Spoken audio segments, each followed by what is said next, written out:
मध्य प्रदेश में आंगनवाड़ी कार्यकर्ताओं एवं आंगनवाड़ी सहायिकाओं के पूर्णतः अस्थायी एवं मानदेय आधारित पदों पर बहुत सारी वैकेंसियाँ निकाली गई है जो अलग अलग डिस्ट्रिक्ट में हैं। जैसे भोपाल में भी, जैसे भोपाल में अलग अलग डिस्ट्रिक्ट है। अगर मैं बात करूँ ज़िले जैसे रायसेन, राजगढ़, सीहोर, विदिशा। इसके अलावा चंबल की अगर मैं बात करूँ तो चंबल में अगर कई सारे जैसे भिंड, मुरैना और श्योपुर। इसी तरीके से ग्वालियर में भी अशोकनगर और दतिया, गुना और ग्वालियर, शिवपुरी। इंदौर में भी अलीराजापुर, बड़वानी, बुरहानपुर, धार, इंदौर और झबुआ। इस सब में अलग अलग जितने भी ज़िले हैं उन सब में भर्तियां निकाली गई है। जैसे जबलपुर वगैरह, इन सब में ये भर्तियां हैं। तो आप अपने हिसाब से जितनी भी मध्य प्रदेश की महिलाएं हैं, उसमें दिव्यांग महिलाएं हों या नॉर्मल, सभी इन पदों के लिए अप्लाई कर सकती हैं। इन पे पुरुष अप्लाई नहीं कर सकते हैं। कुछ कंडीशन है इसमें, जैसे ये अस्थायी पद है और ये परमानेंट पद नहीं है। और इसका जो अप्लाई करने का लिंक है वो मैं आपको दे दूँगा। पर एक चीज़ और सुन लो, इसमें केवल जो एमपी की महिलाएं हैं या महिलाएं नॉर्मल हो या दिव्यांग, वो ही अप्लाई कर पाएंगी। अदर स्टेट के इसमें महिलाएं अप्लाई नहीं कर पाएगी। और इसके अलावा जैसे 19/6/2025 को ये नोटिफिकेशन रिलीज़ हुआ है, तो 19 से लगा के अगले 10 दिन तक ही आप इसमें अप्लाई कर सकते हैं। तो आज जैसे मैं ये वीडियो अपलोड कर रहा हूँ तो ये 23 तारीख हो गई है, तो 4 दिन तो ऐसे हो गए। कुल मिला के आपके पास में 6 दिन हैं। अगर आपको इसमें अप्लाई करना है तो अप्लाई कर देना। केवल 12th आपके पास में होना चाहिए। और अगर कोई दिव्यांग भी है, तब तक उनके पास में कोई रोज़गार नहीं है और तब तक वो करना चाहती हैं, तो वो इसमें आराम से ज्वाइनिंग ले सकती है, क्योंकि बहुत जल्दी इसमें सिलेक्शन होगा। लेकिन मैं बार बार यही कह रहा हूँ कि ये अस्थायी पद है और ये 12th लेवल पे है केवल। और 18 से 35 वर्ष की उम्र होनी चाहिए।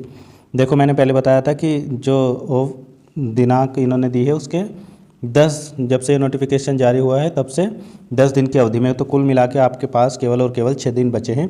6 दिन में आपको ऑनलाइन आवेदन कर लेना है हर हाल में, ऑफलाइन नहीं होगा।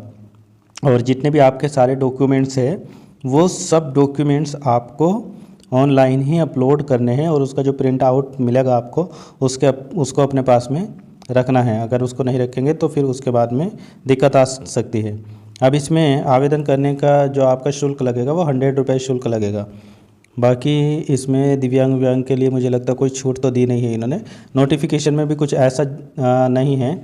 बस आप ये समझ लो कि 6 दिन के अंदर अंदर इसको अप्लाई कर दो। और हाँ, एक चीज़ और है, इसमें देख लेता हूँ।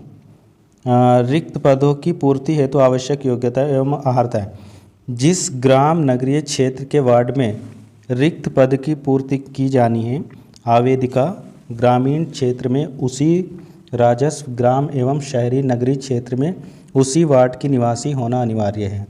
अन्य ग्राम वार्ड की महिला आवेदन हेतु पात्र नहीं होगी। मतलब जैसे ऊपर ये रिक्तियां हैं, अगर मान लीजिए ये उज्जैन के शाजापुर में हैं या उज्जैन में ही हैं, तो इन भर्तियों पे वही महिलाएं अप्लाई कर पाएगी जो उज्जैन की रहने वाली है, जो उस वार्ड में रहती है, जो उस ग्राम या शहर में रहती है।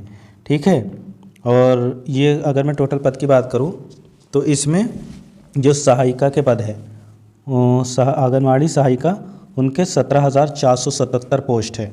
और जो कार्यकर्ता के पोस्ट है वो भी 2027 है। बस आप यही याद रखना। जैसे उज्जैन में एक जगह है आगर मालवा, तो आगर मालवा में वही महिलाएं अप्लाई कर पाएगी जो आगर मालवा में रहती होगी।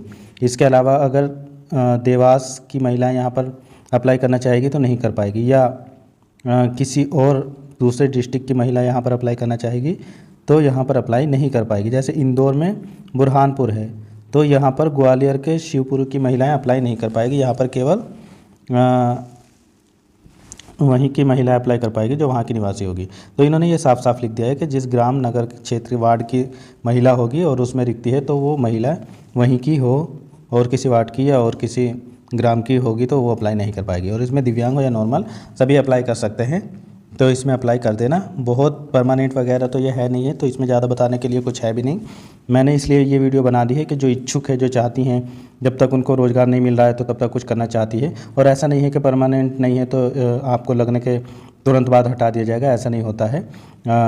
कभी कभी तो ऐसा होता है कि इन्हीं को परमानेंट कर दिया जाता है या 10-20 साल ऐसे ही नहीं हटाया जाता है।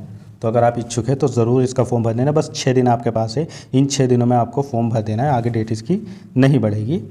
चलो मिलते हैं फिर किसी और वीडियो में। Thank you so much.